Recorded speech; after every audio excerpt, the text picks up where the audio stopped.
I am 99 years old. My name is Walter Kovacs, and I want to tell you about the longest 30 seconds of my life. 30 seconds standing at the edge of a river in France with a detonator in my hand and American soldiers on the wrong side of the bridge. I was born in Cleveland, Ohio, on May 3rd, 1927. My father was a Hungarian immigrant who came to this country with nothing but a name and a willingness to work. He got a job at the steel mill and kept it for 31 years without missing a single day. He used to say, "Walter, in this country, a man who shows up and does his job is worth 10 men who only talk about it." I was 14 years old when Pearl Harbor was attacked. I remember my father listening to the radio in the kitchen, his coffee going cold in front of him. He didn't say anything for a long time. Then he looked at me and said, "This is your country too, Walter. When the time comes, you will know what to do." The time came sooner than either of us expected.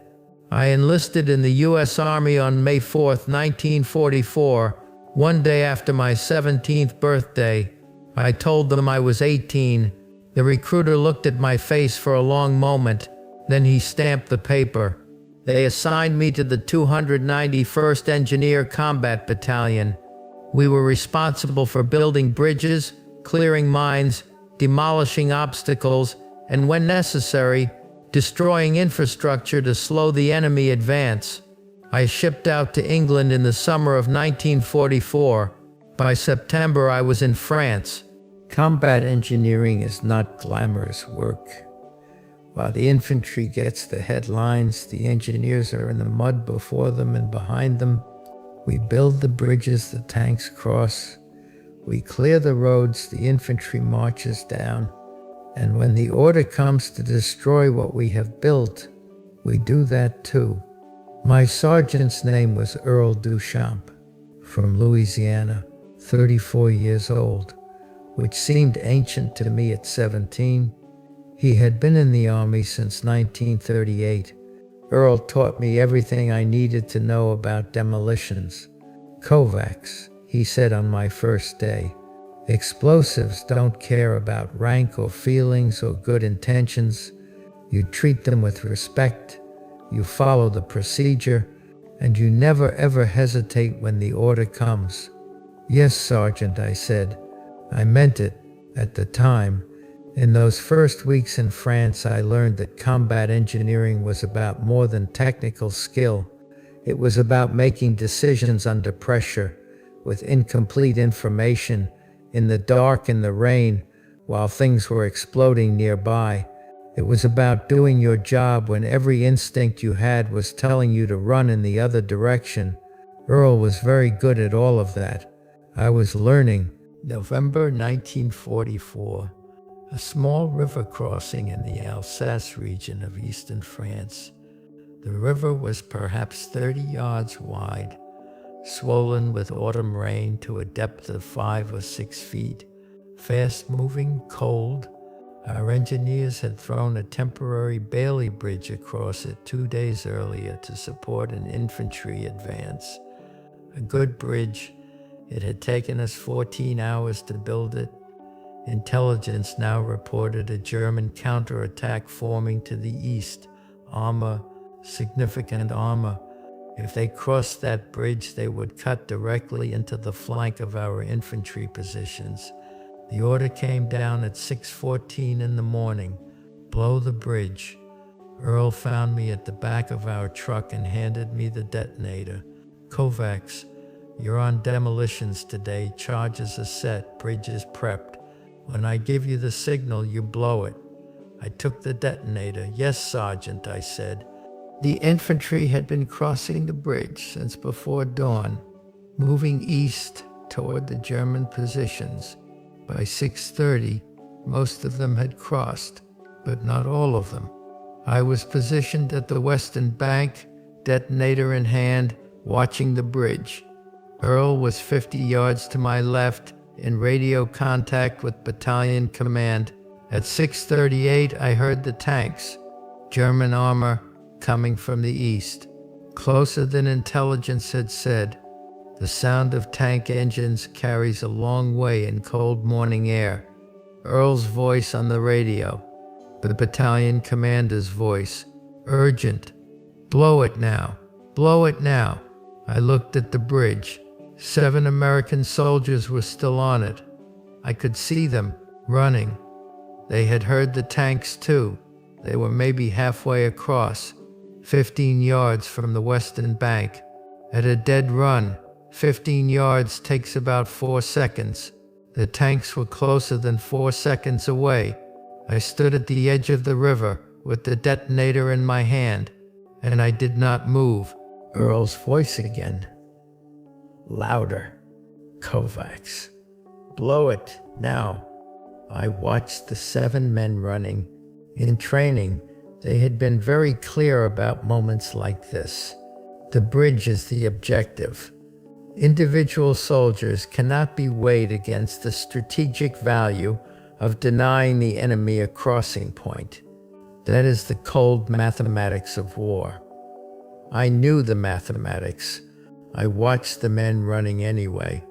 The first tank came into view at the eastern end of the bridge, a Panzer IV, its main gun traversing toward the crossing. The 7 men were still on the bridge.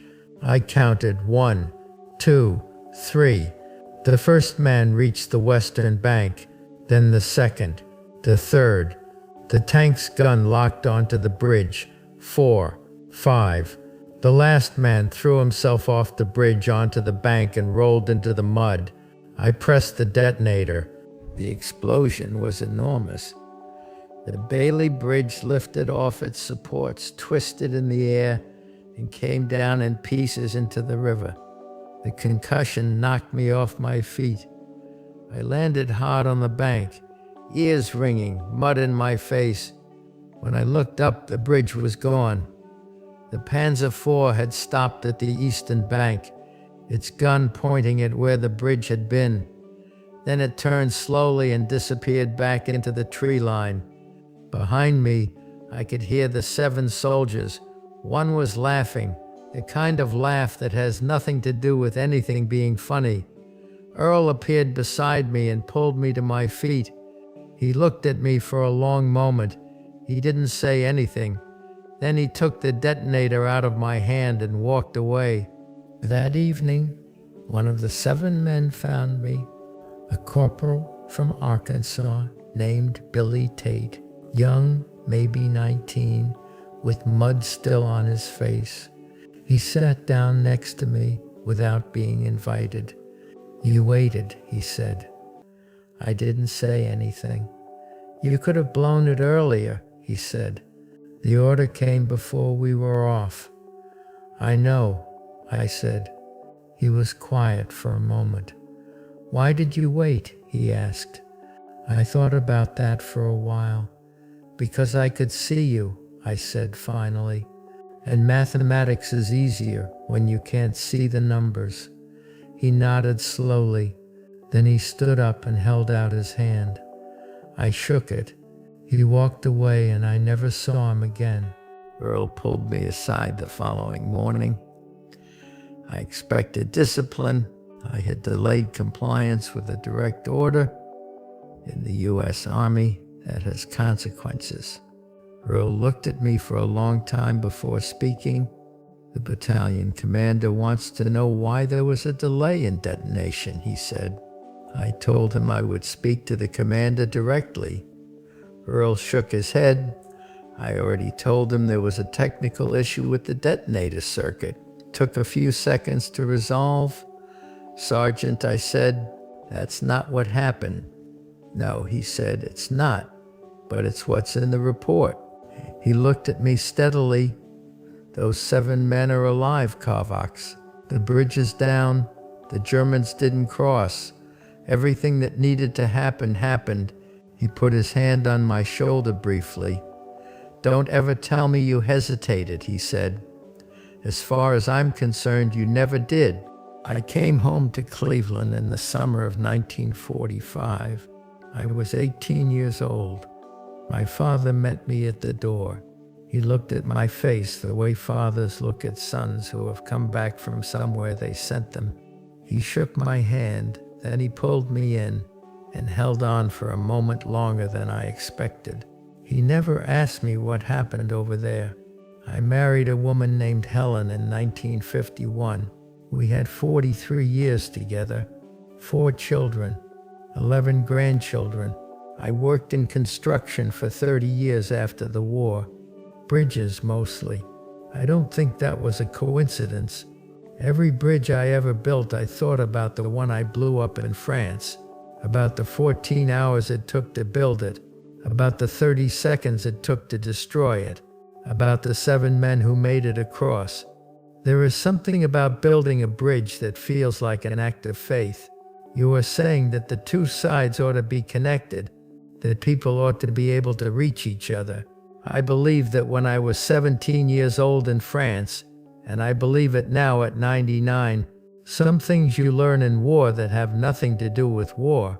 That was one of them. I am 99 years old. Here is what I know after all these years. There are moments in a life when the rules and the reality in front of you are not the same thing.